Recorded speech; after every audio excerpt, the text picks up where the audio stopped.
हमारे शानदार तरीके से जीते आदरणीय पीयूष गोयल जी हम लोगों के मध्य हैं, संजय मयूख जी हमारे साथ हैं। मेरा आदरणीय पीयूष गोयल जी से आग्रह है कि मीडिया के साथियों को संबोधित करें। बहुत बहुत धन्यवाद माननीय अनिल बलूनी जी, जो अभी अभी उत्तराखंड से बड़े भारी मतों से जीतकर लोकसभा के सांसद के रूप में चुने गए हैं। माननीय संजय मयूख जी, आज राहुल गांधी जी ने एक प्रेस वार्ता कर भारतीय जनता पार्टी और हमारे नेताओं पर अनाप शनाप आरोप लगाए। लोकसभा चुनाव में विपक्ष की हार की हताशा से अभी तक शायद राहुल गांधी जी उभरे नहीं हैं। अब वो मार्केट के इन्वेस्टर्स को भी गुमराह करने की साजिश रच रहे हैं। आज भारत दुनिया की 5वीं सबसे बड़ी अर्थव्यवस्था बन गई। कहा फ्रेजाइल 5 और आज top 5, fastest growing economy in the world. पूरी दुनिया इस बात को आज स्वीकार करती है। प्रधानमंत्री नरेंद्र मोदी जी ने देश को आश्वस्त किया है कि इस टर्म में देश विश्व की तीसरी सबसे बड़ी अर्थव्यवस्था बनने जा रही है। और ये साधारण उपलब्धि नहीं है, पूरा विश्व इसको गहराई से देख रहा है, बड़ी गंभीरता से देख रहा है, समझ रहा है कि ये आगे आने वाले दिनों में प्रधानमंत्री मोदी जी के नेतृत्व में होने जा रहा है।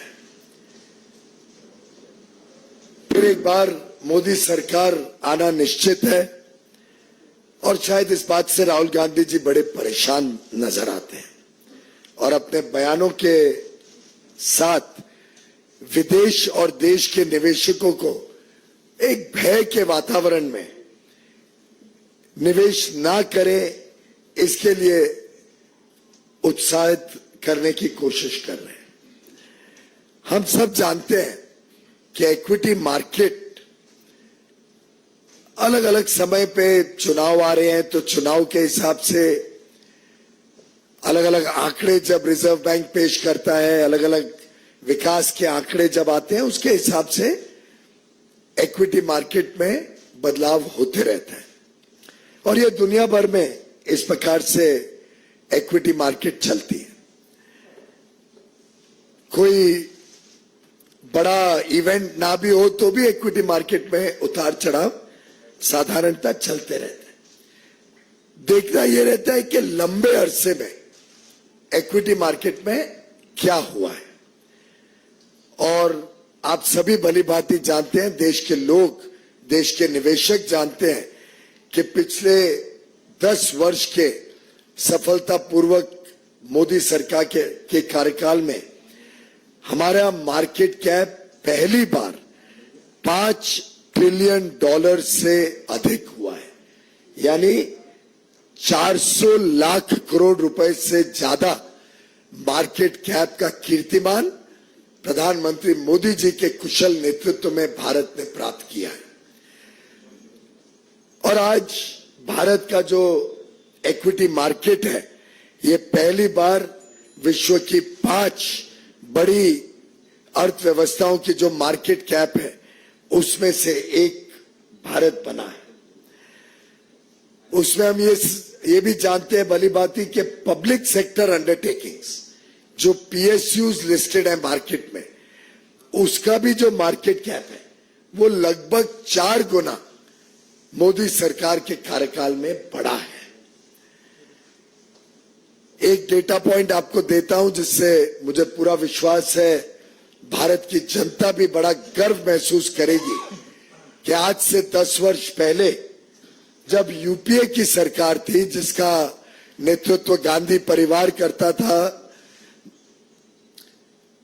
उस कांग्रेस यूपीए की सरकार के समय भारत का मार्केट कैप मात्र 67 लाख करोड़ था। ओनली 67 लाख करोड़ का मार्केट कैप मई 2014 में विरासत के रूप में मोदी जी को मिला आज वो बढ़कर 6 जून यानी आज के दिन बढ़कर 415 लाख 415 लाख करोड़ भारत का मार्केट कैप है। आप सब अनुमान लगा सकते हैं कि ये जो बढ़त 348 लाख करोड़ की बढ़त हुई है 10 वर्ष में, ये जो पिछले 60-65 वर्षों में कुल मार्केट कैप था उससे 5 गुना से ज्यादा बढ़त सिर्फ मोदी सरकार के समय देश ने अनुभव किया है। 67 lakh crores in May 14, increase of 348 lakh crores in 10 years, and today the market cap is 415 lakh crores. ये वास्तविकता हम सबके सामने। अब इसमें गौर करने की बात है कि इसका सबसे बड़ा लाभ किसको हुआ, और ये हम सब के लिए गर्व की बात है कि भारतीय निवेशक और उसमें भी हमारे रिटेल इन्वेस्टर्स खुदरा निवेश जो करते हैं उनको आज इसका सबसे बड़ा लाभ हुआ है। आज वो सिर्फ बाईस्टैंडर के रूप में मार्केट बढ़ रही है दूर से नहीं देखते, आज वो मार्केट में पार्टिसिपेट करते हैं, आज वो निवेश करके उसका लाभ सीधा लेते हैं। और उसके आंकड़े भी मैं आपके समक्ष रखता हूं।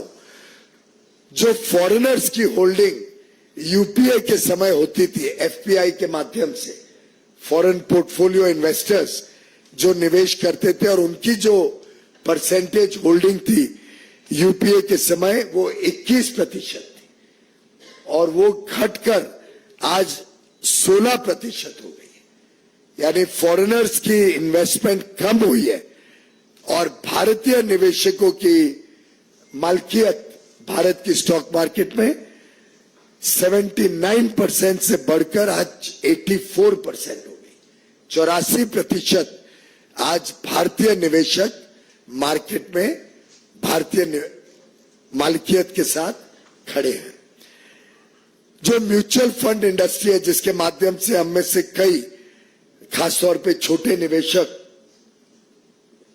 अपना पैसा मार्केट में लगाते हैं, म्यूचुअल फंड इंडस्ट्री का साइज 2014 में मात्र 10 लाख करोड़ था। आज वो बढ़कर 5 गुना से भी अधिक हो गया है। 56 लाख करोड़ रुपया म्यूचुअल फंड के माध्यम से भारतीय निवेशक विशेषकर छोटे निवेशक आज मार्केट में ये बढ़ती हुई मार्केट का लाभ ले रहे हैं। और ये छोटे खुदरा निवेशक रिटेल इन्वेस्टर्स ने ये सुनिश्चित किया कि भारत की जो आज की मलकियत है वो आज फॉरेन इंस्टीट्यूशनल इन्वेस्टर्स की मलकियत से भी ज्यादा हो गई है।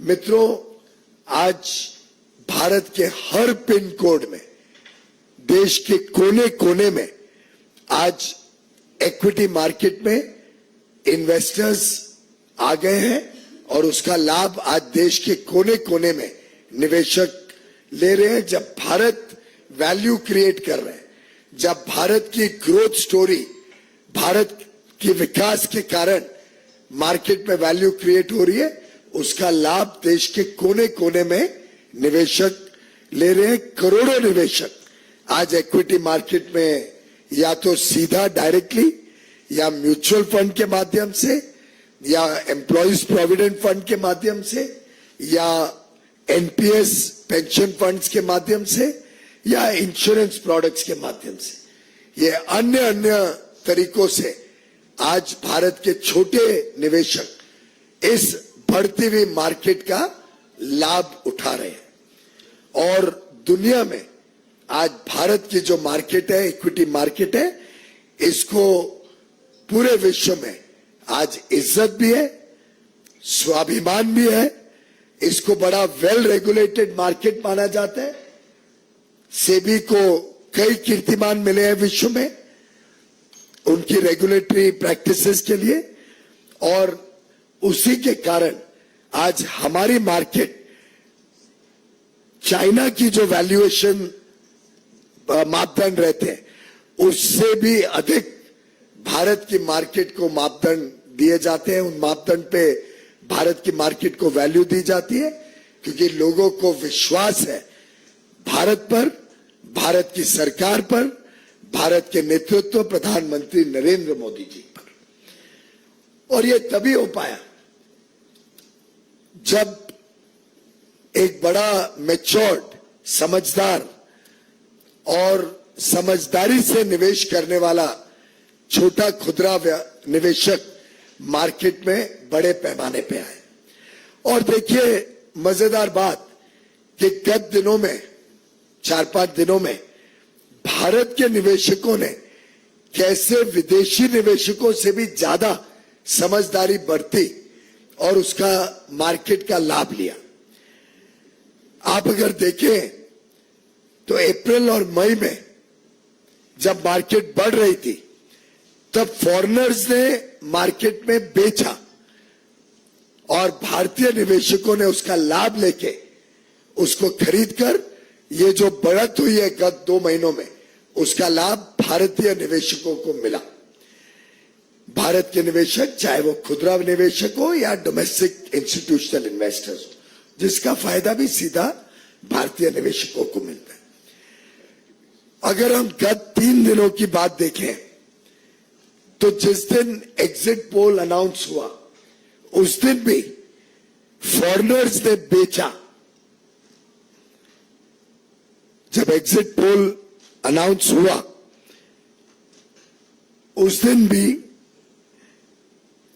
जिस दिन एग्जिट पोल अनाउंस हुआ, फॉरेनर्स जो पहले बेच रहे थे उन्होंने खरीदा 6,850 करोड़ रुपए का शेयर्स फॉरेनर्स ने बेची एग्जिट पोल के दिन, जब मार्केट हाई थी। तो भारत के निवेशकों ने उसमें एक प्रकार से, माफ करिए मैं जरा ठीक कर लूं, जिस दिन एग्जिट पोल आया फॉरेनर्स ने खरीदा महंगे दामों पर और भारत के निवेशकों ने महंगे दामों पर बेच के लाभ लिया। 6,850 करोड़ रिटेल में फॉरेनर्स ने खरीदा महंगे दामों पर और भारत के निवेशकों ने उसका लाभ लिया। अगले दिन जब रिजल्ट आए 4 तारीख को, उसके 2 दिन बाद 4 तारीख को जब मार्केट गिरी, उस दिन फॉरेन इन्वेस्टर्स ने बेचा, कम दाम पर बेचा और भारत के निवेशकों ने उसको खरीदा इस विश्वास के साथ कि मोदी सरकार आ रही है, हम इसका लाभ लेंगे। तो फॉरेनर्स ने महंगा दाम खरीदा और सस्ता दाम बेचा, भारतीय निवेशकों ने महंगा दाम बेचा और सस्ता दाम खरीदा। तो एक प्रकार से भारतीय निवेशकों ने इस अंतराल में भी कमाई करी, किसी का नुकसान नहीं हुआ। और ये जो बात 30 लाख करोड़ की करते हैं राहुल गांधी जी, मुझे ध्यान आ गया कि क्यों देश की जनता का राहुल गांधी जी पर जरा भी विश्वास थे, क्योंकि वो ये भी नहीं समझते कि ये तो वैल्यूएशन है। वैल्यूएशन से मतलब नहीं है, जो खरीद और बेच होती है उसी का मतलब होता है। और उसमें फॉरेनर्स ने नुकसान पाया, भारत के निवेशकों ने लाभ लिया है। तो रिटेल इन्वेस्टर्स भारत के इस दौरान भी लाभ लिया और फिर आज के दिन मार्केट फिर एक बार जो 3-4 दिन पहले थी उस मार्केट पे फिर एक बार पहुंच गई, जब स्पष्ट हो गया कि मोदी सरकार आ रही है, मोदी जी प्रधानमंत्री बनने जा रहे हैं। तो मित्रों, 10 साल के मोदी सरकार के सफल काम की वजह से मार्केट में जो हमारे भारतीय निवेशकों ने लाभ लिया, ये बड़ा स्पष्ट है। इस दौरान भी जो मार्केट में उतार चढ़ाव हुआ, इसका भी लाभ भारतीय निवेशकों ने लिया। और मैं समझता हूं यही विश्वास दुनिया का भी भारत के ऊपर है, मोदी जी के ऊपर है। फिर एक बार मोदी सरकार आएगी और पूरे विश्व को यह विश्वास है कि भारत की अर्थव्यवस्था तेजी से आगे बढ़ेगी। अब देखने को मिल रहा है कि अब फिर एक बार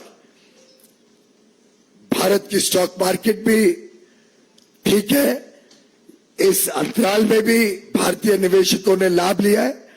और मैं समझता हूं आज बड़ा प्रश्न जो लोगों के सामने है तो ये खड़ा हो रहा है कि जो जो वादे राहुल गांधी जी ने किए थे उसका क्या होगा। आज हम देख रहे हैं कि कई जगहों पर हमारी बहनें, हमारी महिलाएं कांग्रेस के कार्यालय के बाहर खड़ी हैं।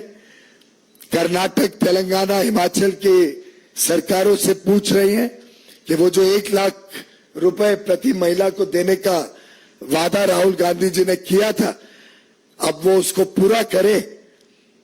और जहां जहां पे महिलाएं कांग्रेस से और कांग्रेस की सरकारों से अपना हक और न्याय मांग रही है, मैं उम्मीद करता हूं कि राहुल गांधी जी उसको पूरा करने का काम करेंगे, बजाय के निवेशकों को डराना और ये साजिश रचना कि भारत की उभरती हुई अर्थव्यवस्था पर अनाप शनाप प्रश्न चिन्ह उठाकर लोगों को गुमराह करना।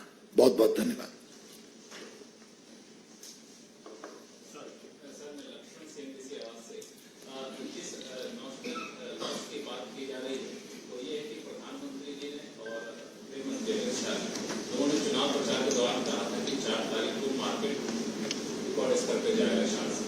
ऐसे में जो बीटीएसटी ट्रेडर हैं, इंट्राडे ट्रेडर हैं, उनको नुकसान की बात की जा रही है। एक सवाल ये है। दूसरा सवाल ये है कि क्या हम ऐसी व्यवस्था नहीं कर सकते सीबीआई इलेक्शन कमीशन से मिलकर कि फ्राइडे से लेकर संडे के बीच में रिपोर्ट का आना और फाइनल रिजल्ट का आना आ जाता है कि मार्केट मैनिपुलेशन ना हो सके। पहली बात, जहां तक पहला सवाल है, इसके आंकड़े दर्शाते हैं कि जो भी नोशनल लॉस की बात हो रही है वो तो वैल्यूएशन में है। और जहां तक ट्रेडिंग का सवाल है, ट्रेडिंग में भारतीय निवेशक तो ज्यादा स्मार्ट निकले और उन्होंने वो लॉस नहीं किया। लॉन्ग टर्म इन्वेस्टर्स रहते हैं और लॉन्ग टर्म इन्वेस्टर्स बड़ी समझदारी से अपना काम करते हैं। हर एक पार्टी दावा करती है कि हम जीतने वाली हैं, हमने भी दावा किया और हम उसमें खरे उतरे और हमारी सरकार आने जा रही है। तो माननीय प्रधानमंत्री या गृह मंत्री जी ने जो दावा किया था वो ये दावा किया था कि हमारी सरकार आने जा रही है और आई है और उसके हिसाब से हम खरे उतरे। राहुल गांधी जी भी दावा करते थे, उन्होंने भी उस दिन कहा कि उनकी 295 सीटें आने वाली हैं। तो दावा दोनों पक्षों से हुआ था। और मैं समझता हूं कि राहुल गांधी जी ने चिंता करनी चाहिए कि जब आंकड़े आ रहे थे और उनको ज्यादा सीटें थोड़ी मिली अनुमान से, तो अगर मार्केट गिरी तो ये दर्शाती है कि दुनिया और देश के निवेशकों का कितना डर था कि राहुल गांधी जी की वोटें बढ़ रही है या सीटें बढ़ रही हैं। उसका भय दर्शाता है कि उनकी सरकार आने से लोगों में कितना विश्वास है कि तकलीफ आएगी। तो उसका तो राहुल गांधी जी ने चिंता करनी चाहिए कि उनकी सीटें थोड़ी बढ़ने से दुनिया में और देश में कितनी खलबली मच गई। अब जब लोगों को विश्वास हो गया कि मोदी सरकार आ रही है, फिर मार्केट स्टेबलाइज हो गई और पुराने आंकड़े वापस आ गए।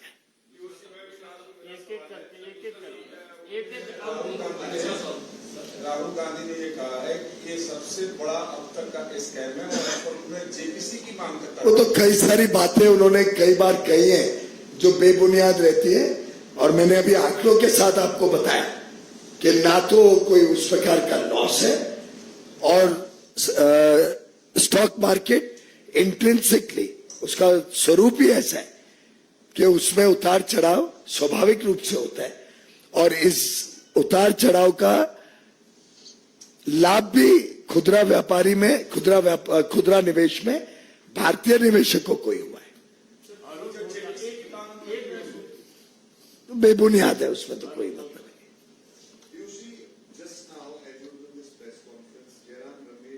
tweeted, and what he said, this is bakwas that has been precisely debunked by the people of India. He has not answered the 3 basic questions Rahul Gandhi has asked on behalf of crores of Indian retail investors. I have answered all the questions. Jairam Ramesh ji ने सुनी नहीं होगी या तो बात। आप में से कोई बताइए कोई विषय है जिसमें मैंने अभी तक आपको जवाब नहीं दिया हो। श्री राहुल गांधी ने पीएम का और एचएम का नाम लेके ये कहा था कि इन लोगों ने कहा था कि आप इन्वेस्टर्स जो हैं आपको शेयर्स दे दीजिए। उन्होंने ये दावा लिया था कि भारतीय जनता पार्टी की सरकार, एनडीए की सरकार फिर एक बार आ रही है और हमारा आत्मविश्वास है कि हमारी सरकार ने जो 10 वर्षों में अभी अभी मैंने आंकड़ों के साथ बताया कि 67 लाख करोड़ से बढ़कर आज मार्केट कैप 415 लाख करोड़ हो गई है। तो निवेशकों ने लाभ लिया ही है हमारे काम का। तो स्वाभाविक है कि अगर हमारी सरकार तीसरी टर्म में आएगी, भारत आज विश्व की सबसे तेज गति से बढ़ने वाली बड़ी अर्थव्यवस्था है, आगे भी रहेगी। हमने ये दावा दिया है और बड़े कॉन्फिडेंस से हम कह रहे हैं कि हम विश्व की तीसरी सबसे बड़ी अर्थव्यवस्था बनेंगे। तो स्वाभाविक है कि निवेशक उसका लाभ लेंगे।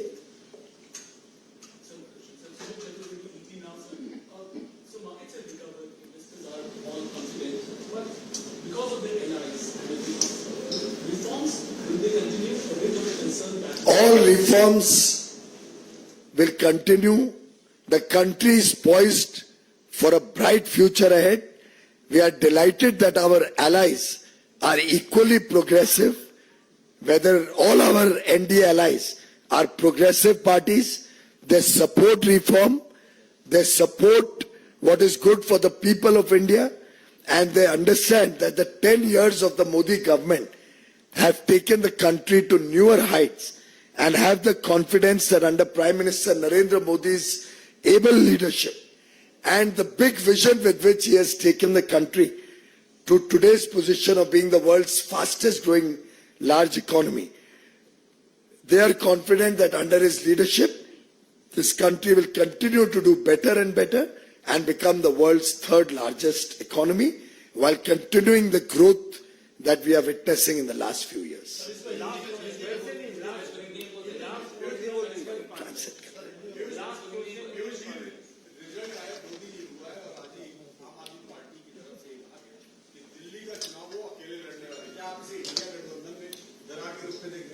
आज का विषय वो नहीं है, लेकिन हमने बहुत पहले से रखा है, अपना स्पष्ट मत रखा है कि इंडिया अलायंस एक मात्र सीट एडजस्टमेंट बन के रह गए।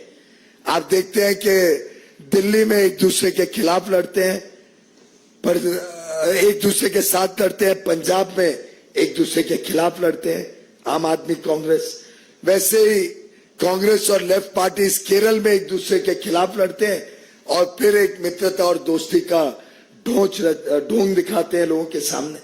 तो ये एक एडजस्टमेंट, सीट एडजस्टमेंट रह गया और भ्रष्टाचारियों का समूह एक दूसरे को बचाने के लिए उभर के आया।